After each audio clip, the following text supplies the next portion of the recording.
Javier Milei, ¿qué tal? ¿Cómo vamos? ¿Cómo anda, ¿Todo estimado bien? Eduardo? ¿Todo bien, querido? Un gusto estar aquí contigo. ¿Coincide o no con Sergio Massa? Hay que terminar con la timba. En rigor, bueno, ¿qué propone él para terminar con la timba? Darle más a la producción. ¿A qué, digamos? Empezar a premiar la producción. A ver, digo, la producción en Argentina no está premiada porque el castigo que recibís por actuar como empresario es salvaje.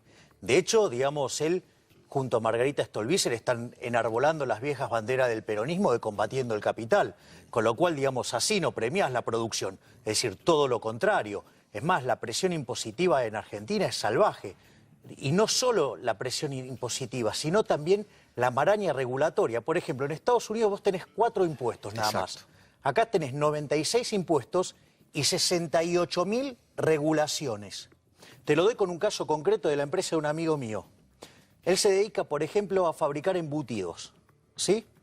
Entonces, por ejemplo, él te cuenta, mira, vos para pasar una bondiola desde la Alemania capitalista a lo que era la vieja Alemania comunista, necesitabas pasar 4 permisos. Acá para pasar la General Paz, 7 cuadras, necesitas 16. Por cada peso que paga de salario, paga 3 de impuestos. ¿De qué me están hablando? Es decir, la contracara de eso, ¿sí?, es un Estado agobiante, gordo, fofo, inútil, chorro, parasitario, ¿sí? Esa es la contracara. Yo no le veo nada de decir de dónde va a bajar el gasto, porque es muy fácil decir, mira, bajo los impuestos, ¿sí? Yo soy partidario de bajar los impuestos, porque considero que somos esclavos tributarios de la corporación política. Ahora, vos para decir que vas a bajar los impuestos, también tenés que decir que vas a bajar el gasto y tenés que explicar cómo lo vas a gastar, porque Argentina tiene el segundo déficit fiscal más grande de su historia, y cada vez que hubo niveles de déficit fiscal como esto terminó en una piña. Todos los argentinos, los trabajadores, los empresarios, todos los argentinos tenemos 96 impuestos sobre la cabeza. Exactamente. Entre nacionales, provinciales, municipales, exactamente, todo junto. 96. Es una locura. Es un disparate. Es una locura. Es imposible. O sea, necesita Argentina sí o sí una reforma impositiva. Urgente. Urgente. Sí, urgente. Pero yo, digamos, tampoco soy muy optimista con lo que está planeando el gobierno. Porque para mí, ¿sabes qué? La sociedad se divide en dos.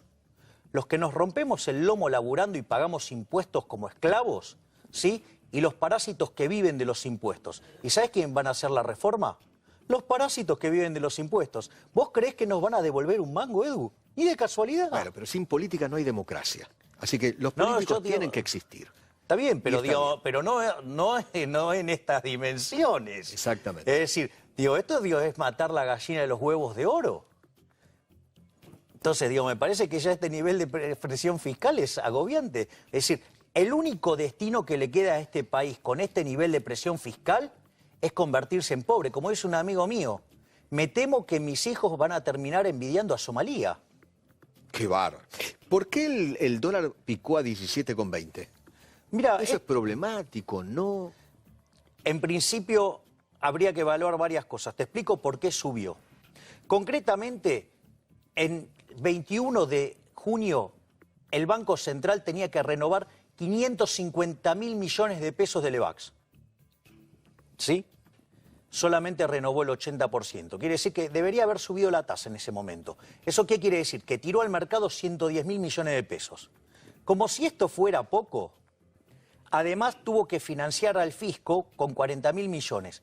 ¿Esto qué quiere decir? Que tiró a la calle 150.000 millones. Para que te des una idea, en una semana incrementó la cantidad de dinero 20%. Pesos. Pesos. Pesos. Es decir, incrementó la cantidad de dinero. Entonces esos pesos fueron a buscar dólares. Claro. Sacó del medio en las operaciones de mercado secundario 60.000, pero quedaron 90.000 millones de pesos en la calle.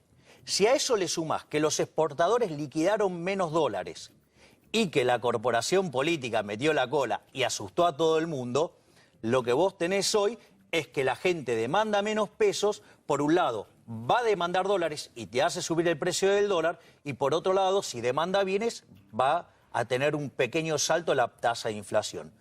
Desde mi punto de vista, esta situación, hoy la única forma de corregirla es subiendo la tasa de interés, sacando todos esos pesos que sobran. O sea, hay que secar la plaza de pesos. Exactamente. Hay que Como una secar. aspiradora. Exactamente. Y si tiene que subir la tasa, que lo haga. Es más, si aún así el dólar se le sigue moviendo, significa que la caída de la demanda de dinero es más abrupta, con lo cual hasta yo le recomendaría que venda dólares. Ahora, este 17,20, ¿tiene algún componente político o es solamente económico? No, tiene ¿Es las dos cosas. porque arrancó la campaña electoral? No, son las dos cosas. Las dos cosas.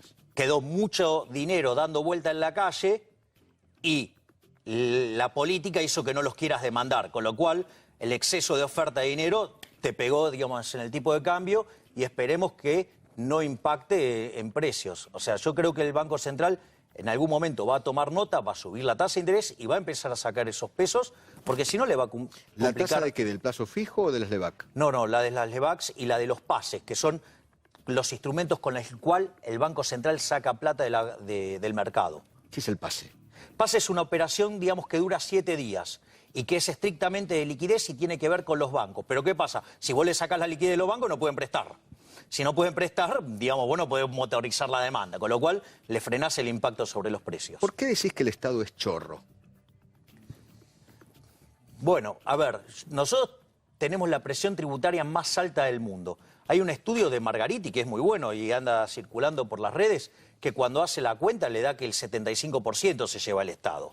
¿Sí? Hay otras cuentas que muestran que se lleva el 50%. 75% de cada sueldo de los que estamos todos, en blanco. Por eso, de los sueldos de todos los que están aquí en el estudio, Sí, en blanco, exacto, de los que estamos en blanco. se lleva el 75%. Exactamente. ¿Cuántos días por año trabajamos para el Estado? Son 9 meses. Le regalamos un pibe por año al Estado. 9 meses trabajamos Claro. para el Estado. Claro, 9 en 12 es 75. Nos queda 3 meses para nosotros solamente. Exacto, somos esclavos, los que estamos en blanco somos esclavos. Por eso los que están en negro son héroes. Es decir, son los que terminan haciendo funcionar la economía. Digo, entonces, ahora, nosotros tenemos esa presión tributaria, que es la más alta del mundo. ¿Qué nos dan a cambio? ¿Sí? A ver, por ejemplo, nos dan educación. Estamos séptimo en las pruebas PISA en América Latina, después de ser el primer país que eliminó el analfabetismo. ¿Qué nos dan? Seguridad. Tenemos el país, es un baño de sangre. Nos dan obra de infraestructura. Yo creo que, mirá, Superman prefiere irse a vivir a Krypton antes que tomar una ruta argentina. Cuando vas ni te cuento si caes en un hospital, ¿me entendés? A mí me gustaría que se atiendan los hijos de los políticos en los hospitales, digamos, que están, No, los llevan a el un sanatorio 75%, digamos, está en emergencia sanitaria. Con lo cual, desde mi punto de vista, tenemos impuestos enormes, servicios peores que africanos, y eso sí, yo quiero ver si encontrás algún político que no sea rico. Por último, ¿vos crees que puede haber consecuencias económicas si Cristina llega a ganar la elección? Sí. Sí, porque es el regreso de la reina de los sodomitas del capital. Es decir, el gobierno de Cristina se ha caracterizado por un nivel de expropiación, digamos, nunca visto en la historia argentina. Esto, digamos, ha sido peor y más nefasto que el gobierno, digamos, el primer peronismo. Vos pensá esto, cuando el primer peronismo llegó al poder, teníamos el quinto PBI per cápita más alto del mundo y nuestro PBI representaba 97% del de Estados Unidos. Éramos la tierra prometida. Después del peronismo, hoy somos 55 en el ranking mundial de PBI y nuestro PBI representa 17% del de Estados Unidos. Y además, la señora, digamos, la reina de los sodomitas, dejó una crisis latente y con una hiperinflación latente que fue evitada por Sturzenegger, porque después salen y lo insultan a Sturzenegger por las LEBACs. Sale Massa y habla de la timba. ¿Y de dónde te crees que salieron las LEBACs y todas esas cosas? Y además, digamos, ¿sabes qué? Son una manga de burros. Y te voy a explicar por qué. Porque cuando se quejan de la tasa de interés, la tasa de interés viene determinada por la interacción del ahorro y la inversión.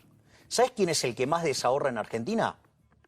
El fisco. Es decir, si no te gustan las tasas de interés altas, proponé el ajuste fiscal. No, acá, digamos, o sea, este es un país de enfermos, porque fíjate, se quejan porque están en contra del ajuste fiscal. Ahora, si vos no haces el ajuste fiscal, tenés déficit fiscal, te endeudás. Se quejan por el endeudamiento. Muchachos, vamos. Pónganse de acuerdo. Ponete de acuerdo, ¿no? Digamos, o sea, estamos, digamos, como la gata Flora. Sí. Igualmente este es un país donde parece que a la gente le encanta la inflación, por ejemplo. Le encanta vivir en inflación. Sí. Y es dramático. A mí, ¿sabes lo que me resulta todavía mucho más complicado? Es decir, nosotros, con el aumento de la presencia del Estado, con el verso ese de la justicia social, ¿sí?, multiplicamos por 6 el tamaño de pobres al ritmo que duplicamos el tamaño del Estado en términos del PBI. Pero vos fíjate esto, si hay algún candidato, ¿sí?, digamos, traidor, camaleónico, digamos, y que representa toda la miserabilidad política, es Lustó, ¿no? Lustó, digamos, es el típico político bien miserable, digamos, que va a decir lo que quiere la gente, te va a traicionar, se va a transformar en otra cosa. Volvió de Estados Unidos, negó que había apoyado a Hillary, digamos, o sea, negó lo de la 125, ¿sí? Es más, llegó y empezó a hablar que había que bajar los impuestos. Casi que lo escuchaba y dije, me está compitiendo a ver si es más liberal que yo. Ahora, digamos, mirá lo que son las cosas. ¿Vos crees que Lustó con su track record va a decir algo distinto a lo que la gente piensa? ¿Sabes que salió con un tuit a decir que había que tener Estado presente? O sea, matarnos más a impuestos. Es decir, ¿sabes lo que creo? Es que nosotros nos estamos muriendo de envenenamiento estatal y la gente pide más veneno. Los políticos felices. Es decir, Lustó, me parece deplorable, pero digo, Lustó existe y hace todas esas cosas a la luz de lo que la gente quiere. Es decir, tenemos un síndrome de Estocolmo Claro, agudo. es terrible. Gracias, querido. Placer, Muchísimas Eduardo. gracias. Gracias. Gracias por venir.